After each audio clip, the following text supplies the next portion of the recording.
very much, Glenn. This is the sort of the book launch part of the night, and I'd like to talk to the two ladies who did most of the work to give us the information that's in that book, and I hope that you enjoyed reading it as much as we enjoyed reading it. First of all, Mary, you've collected an enormous volume of data on the family over the years. How did you get started?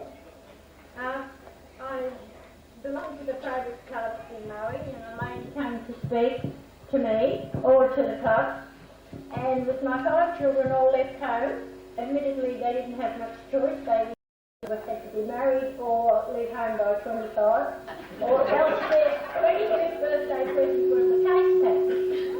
So, but after I was just on my own, I have always been interested in cemeteries.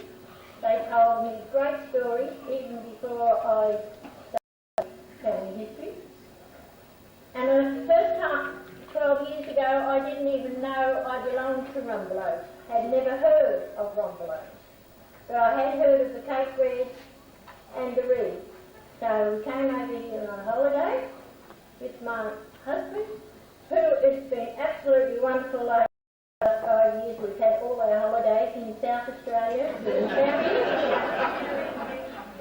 And my brother, a tape recorder and a camera.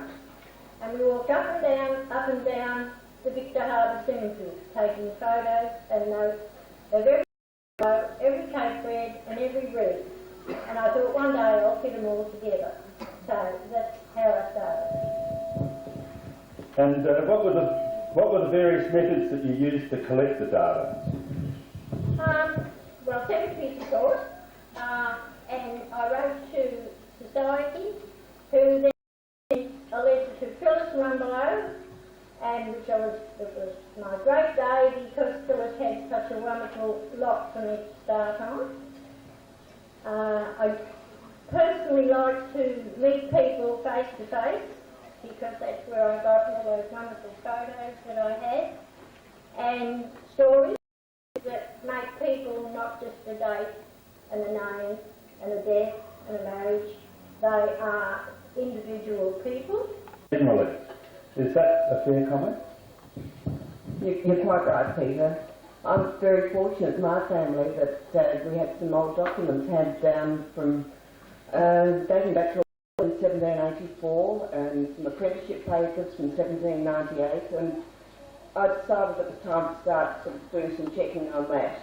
I found my William Brabazon, who was the apprentice in 1798, as a dyer, which my family sort of specialised in. And eventually I finally found this poor man who was a founder apprentice, and I'll never find him, but I found his mother was Anne Jones in London, and I gave up. But then I kept going, and I finally found that it wasn't my relation at all, so I was back to square one. And when did you become involved in your husband's family? Well, that's when I first met Neil, my husband here, Neil Avery, who's one of the Hayes descendants. And one of my first visits down to his home in Port Albert, Victoria, his mother got out an old paper from the Australian Women's Weekly in 1955, telling it the Rumbelow Reunion. And she was very disappointed that she'd not been able to South Australia to attend. But I think she gathered more than I did that my interest in genealogy was going to become an obsession, and it just went from there. And then I started doing my family history, checking it through with some of the family history societies. And I thought, looking at my names, a Price, Paul and so on, that'd be hard. So I latched on to Rumbelow. I thought there won't be many of them. But it was wonderful. So I told you I found just how many there were. When I left home, there was 4,000. When I left Victoria, it was 4,458. I would hate to tell you how many right now from this meeting today, where people are giving me more information.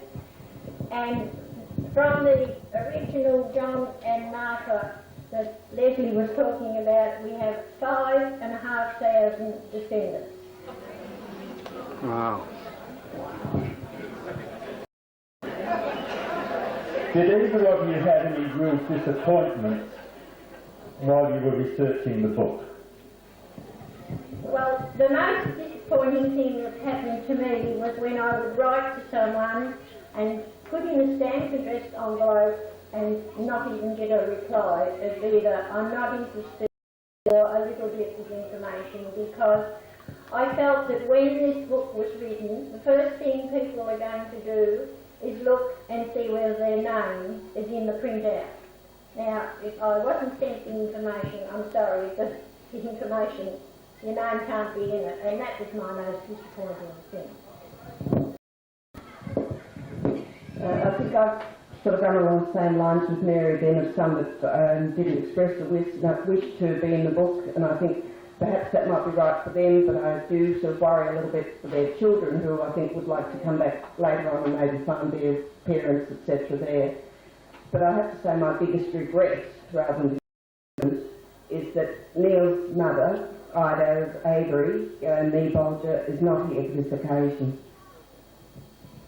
And I did that. I certainly did that.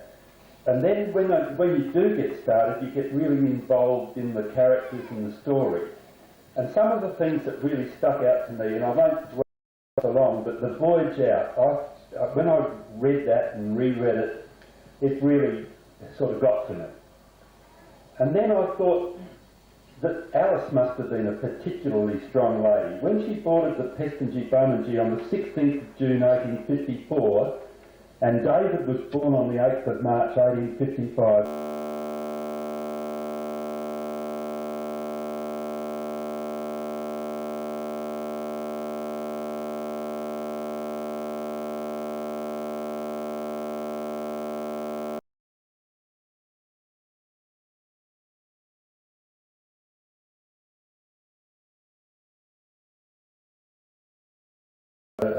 a lot of land and gave gifts of property to his children when they married. I've been amazed at the tragedies, the loss of children. Now, Sophia's daughter was burnt in a house fire in tragic circumstances, and when you read the story of that, it gets you. But the one that really got to me was Bert and Carolyn Warland. They had 4 tragedies amongst their children. They had a 5-year-old son who fell into a boiling copper, and 3 of their other children died at the age of 23, 2 from appendicitis. And the fact that, and Alice herself, she lost 3 children soon after arriving in Encounter Bay. The other thing that's been mentioned and will be mentioned again tomorrow are the drownings and the deaths at sea. The number of people who volunteered in the services and made me very proud, as did the details of their awards for bravery. I'd like to just mention Edward Robert Bolger I. Now, we've talked about him before, and when I sort of realised that he'd married 3 sisters, I chuckled a bit, as we all do. But when you stop and think about it, it was a really fine thing to do. Oh, it was. You know, just stop and think. When Mahalia died, she had 2 children from her first marriage and 4 from the second marriage, and the oldest one was 18, they were aged 6 to 18. Her sister Alice had no children of her own and was a widow, and she cared for the children. She married Edward Robert, and she cared for the children. They were married for 41 years. And then when she died, and Emma was a widow, she was his first love anyway, evidently, and he married her at the age of 77. There were no children involved in that.